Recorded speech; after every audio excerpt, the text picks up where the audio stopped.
Welcome to Horn Online Training, Training Module 10.1, Intro to Solid Tools and DG.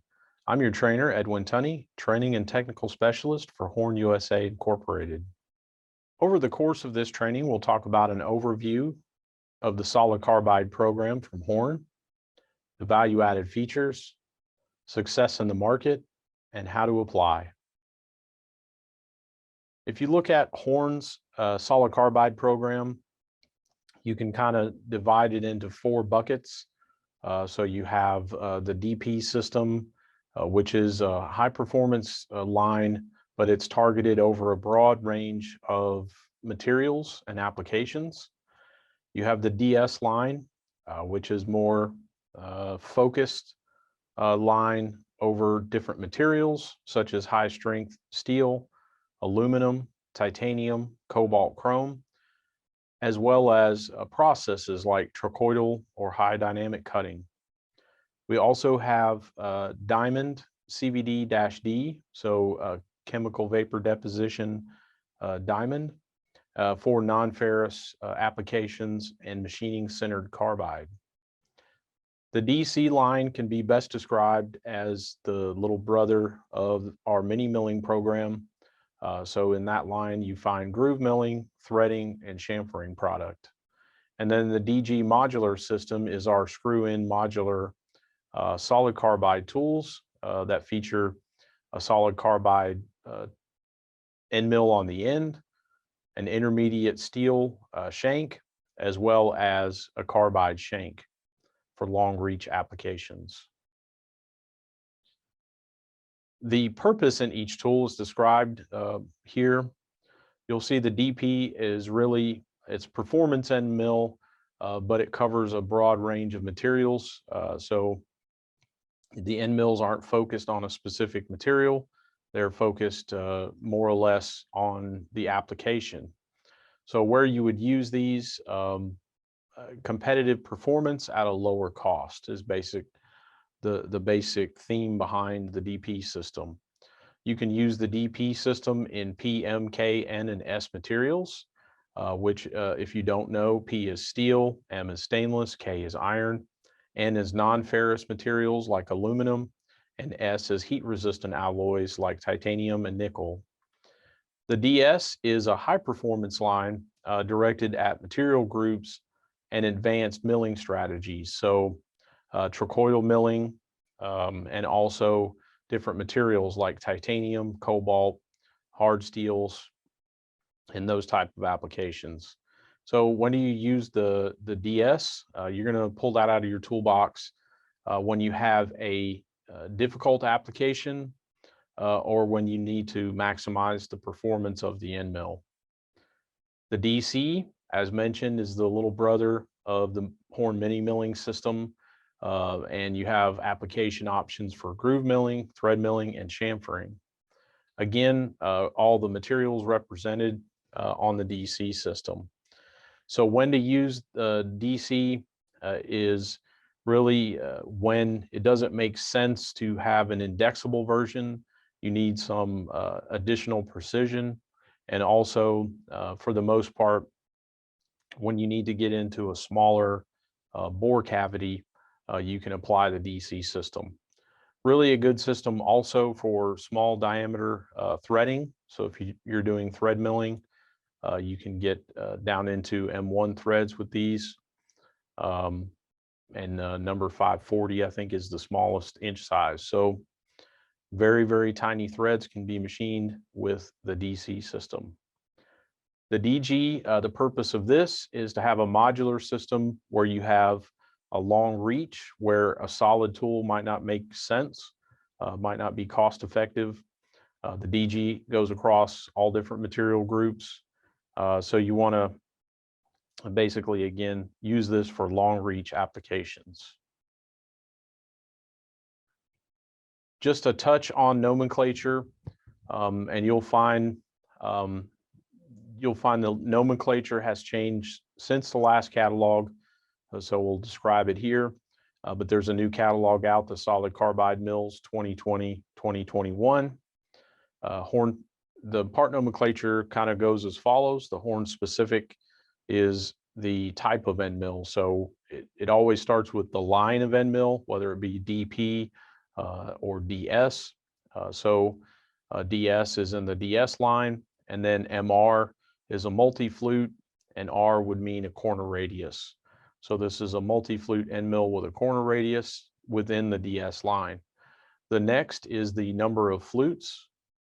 The next is the cutting diameter. You'll see also that the 050, so that's the corner radius. And then the last is the length times diameter multiplier. So this would be a three times diameter flute length. So breaking down the DP system into all of its application options, you have roughing and finishing end mills with the DPX.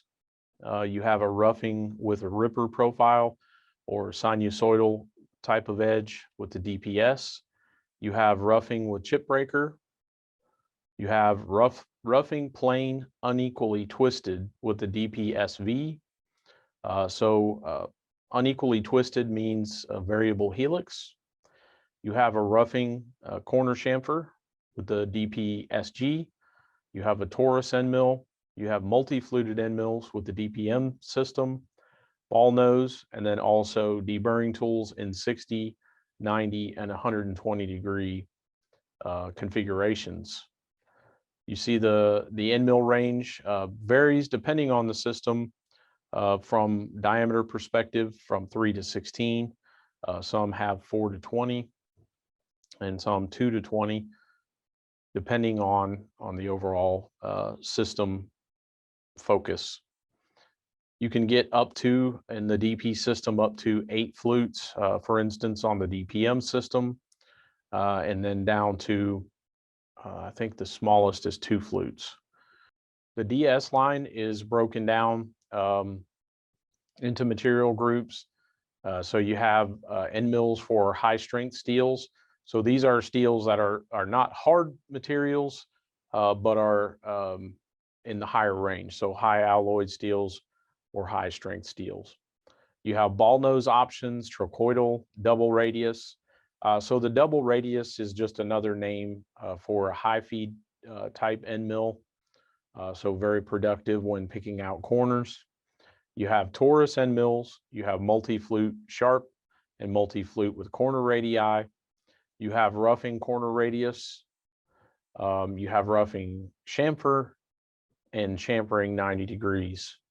Again, a range of diameters and flute options with these as well. There are also ball nose end mills, micro ball nose. So you have DSKM, DSTM, and I think one of the smallest diameter offering in the market, down to 0.1 millimeter or 4/1000ths of an inch. Those feature an H5 tolerance shank. So it's a very tight tolerance on the shank. Corner radii starting at 0.5 millimeter, multiple reach lengths, so different configurations of the ball nose. And those are TS3K grade, which is titanium aluminum nitride. You also have DS line for hard steels. So if you have steels 50 to 70 HRC, we have a solution for those. You have a ball nose, you have torus, you have multi-flute sharp, and also multi-flute with corner radii. You have ball nose micro, you have torus micro. These all feature, again, H5 tolerance shank, H7 cutting diameter, and corner radii starting at 0.3 millimeter, multiple reach lengths in grade TS3E.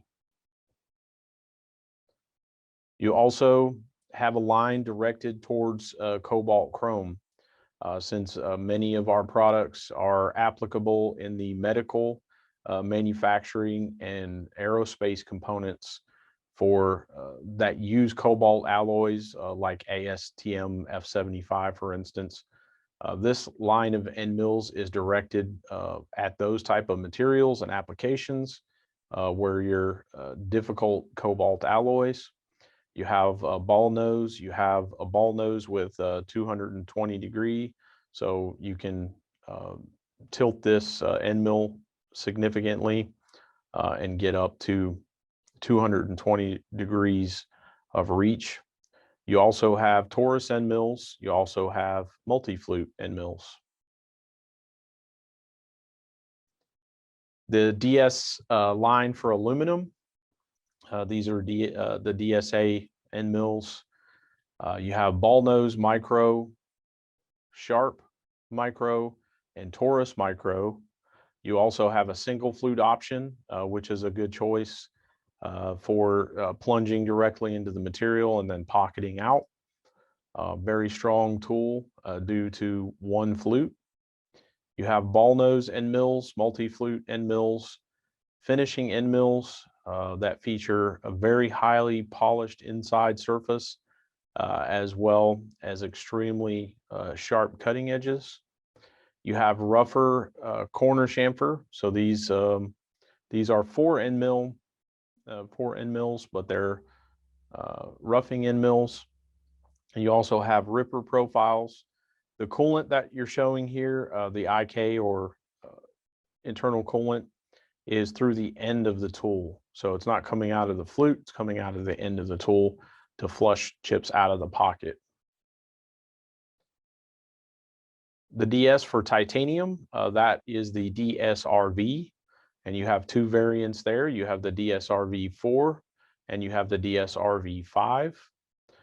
Those are extremely finely ground end mills with polished flute, H5 tolerance again. You have, just like many of the DS line, most of the DS line, you have a runout tolerance of 5 micron, so extremely close runout tolerance of the end mill.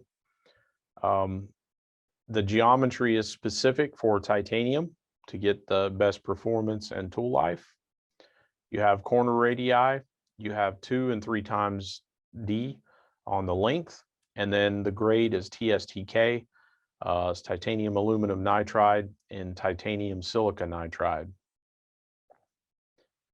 The DS Trochoidal series is more specific to a process rather than a material.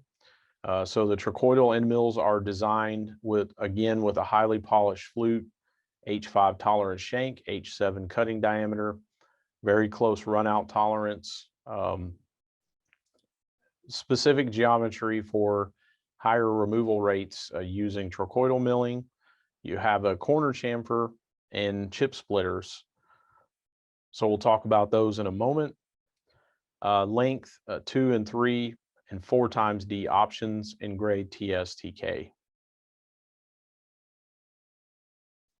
So as I spoke about trochoidal, just to review for those of you that may not have encountered this type of process, it's been around a while, but it's basically taking little slices of the material.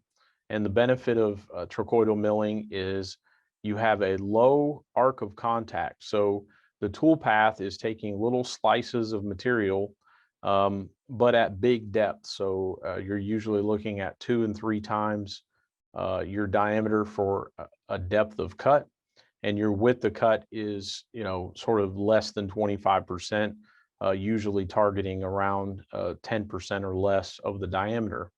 You can also increase your cutting speed dramatically using a trochoidal process, which makes it very productive way to machine pockets and slots.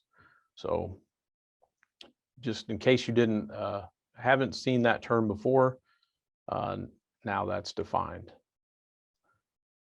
Just to dig a little deeper into the process or the science behind trochoidal milling and why the end mills have chip splitters, it's important to understand the kind of chip shape that you can get when you have big depth of cut with an end mill and small radial engagement. So it produces a kind of a stringy type of a chip. Those chips in very high volumes can cause a problem with your chip removal system. So think along the terms of a lawnmower. When you're cutting very tall grass, uh, it doesn't take much for that to clog up the mechanical system of the mower. So much like the lawnmower blade is designed to kind of mulch up the chips, same with the trochoidal design. It's designed to segment the chips into smaller, more manageable pieces, not for the flute design, but primarily for removal from the machine. So it's a little easier on your chip augers and your machine chip management system. The correct amount of chip splitters actually does also minimize the amount of vibration. So it breaks up the harmonic vibration you can get when you're using a long end mill or a big depth of cut. The other factor in trochoidal milling is taking advantage of chip thinning. So as we know, HM is the median chip thickness. And once you get an engagement or width of cut less than 50%, you can start, or half the tool, you can start to take advantage of chip thinning, increase your feed, and still manage your median chip thickness for the material and the application that you're working on. So with 25% engagement, you talk about a feed, your feed per tooth, and you multiply that times 0.5. If you are 12.5% engaged, you can multiply your feed per tooth by 0.35. And if you're 6.5% engaged, you can multiply your feed per tooth times 0.25. So the effect of this, using this formula, is that your chip thickness is much lower than the max chip thickness for a given material or an application. So you can increase your feed significantly.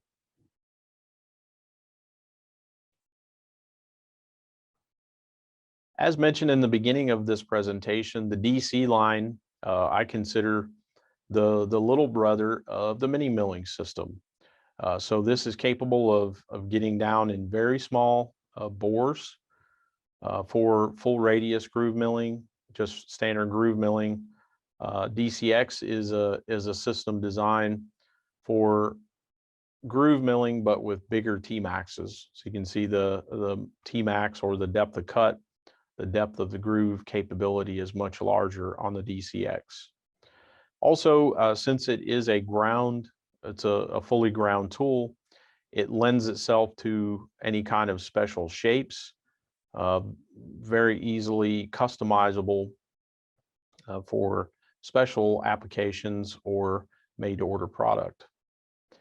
DCF is the chamfer milling, 45-degree chamfer mills. Those are down diameter of 2 millimeter up to 7.5. So deburring your part in a very accurate way while it's on the machine, instead of post-processing it with other deburring operations. And then the DCG program is thread milling, and that is M1 by 0.75 all the way to M12 by 1.75, number 540 or 7/16 20 size. So you see that this is a single level thread mill, which is a huge advantage when you're dealing in very small diameters with very difficult alloys. So like nickel alloys, titanium alloys, or stainlesses that require thread milling. You can use these pretty effectively to minimize the amount of pressure you put on that small shank. So rather than have a helical tool that puts a lot of pressure and requires you to reduce your parameters significantly, you can use this to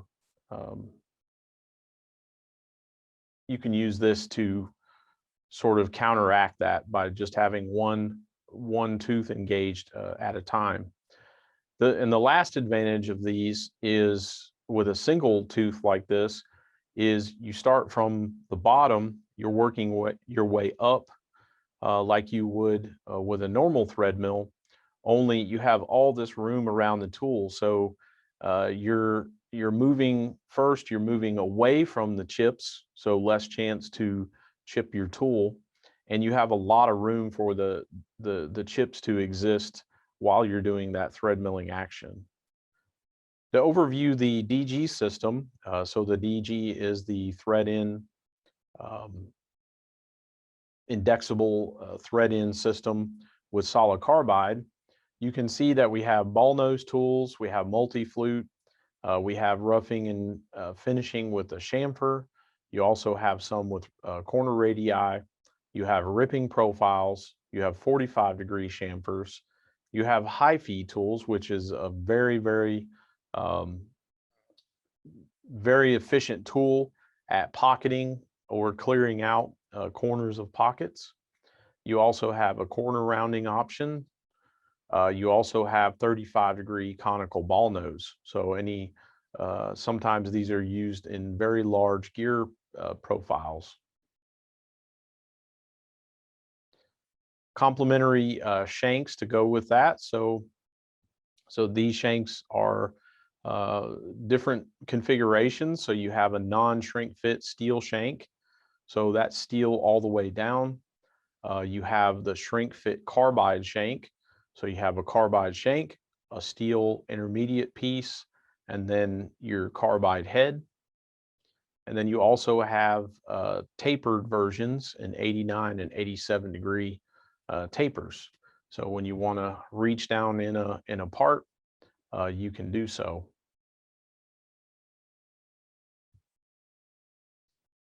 Some of the value-added features of DP, DS, and DC, really a wide range of flute options from 1 to 16 flutes.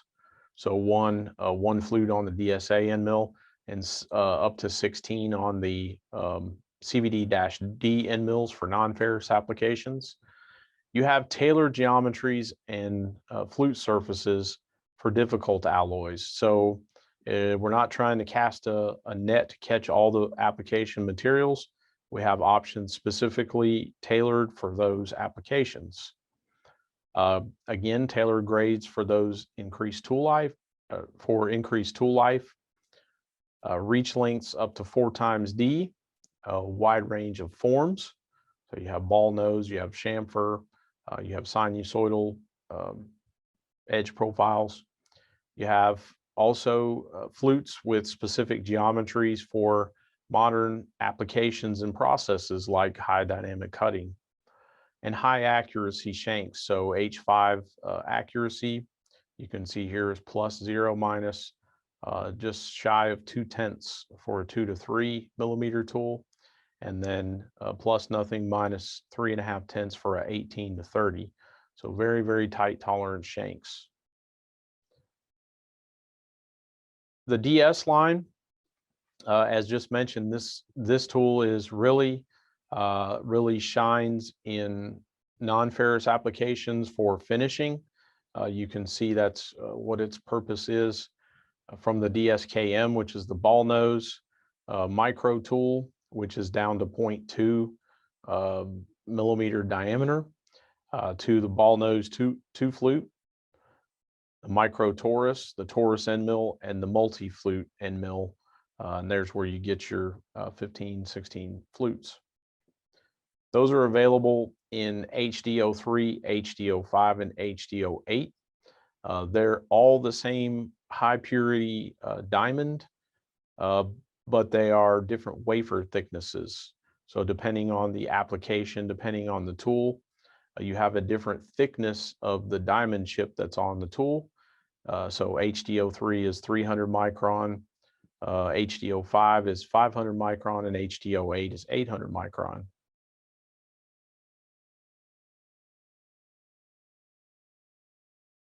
So now that we've kind of overviewed the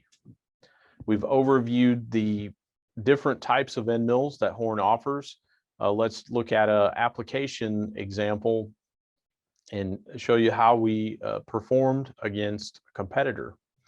So in this particular application example, this is in a cobalt chrome material and S group material.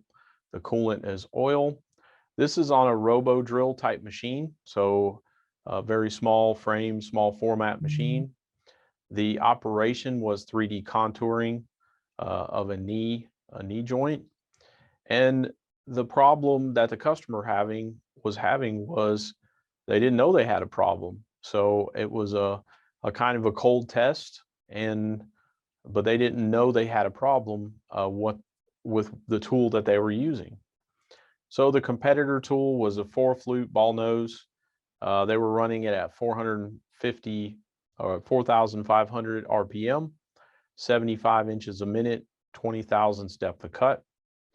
The horn tool was a DSKC. This was designed for cobalt chrome. The grade, especially, you can tell is TSCC, so TS cobalt chrome, and that's an all-tin coating. We use 5 flutes on our tool because it made more sense, because the depth of cut is so low. RPM 5,200 RPM, 90 inches a minute, and the same depth of cut. So just changing some feed and speed parameters, not necessarily changing the program or the depth of cut. So the competitor tool cost was $27.28. The cycle time was 16.5 minutes for the cycle, and they were getting 9 parts per edge. Now, the reason that they didn't think they had a problem is they were getting 148 minutes of tool life. So tool life is really relative to all the application parameters. So you really can't say, hey, I get 148 minutes. That's good enough. Really, it's dependent on the application. So the horn tool cost was $97.50. The cycle time was 13.8 minutes. The parts per edge 87. Tool life was 1,200 minutes. So that resulted in the horn solution reduced the cycle time by 18% and improved the tool life 8 times versus the competitor tool. So the customer was very happy with changing the end mill out less, even though the tool cost was higher.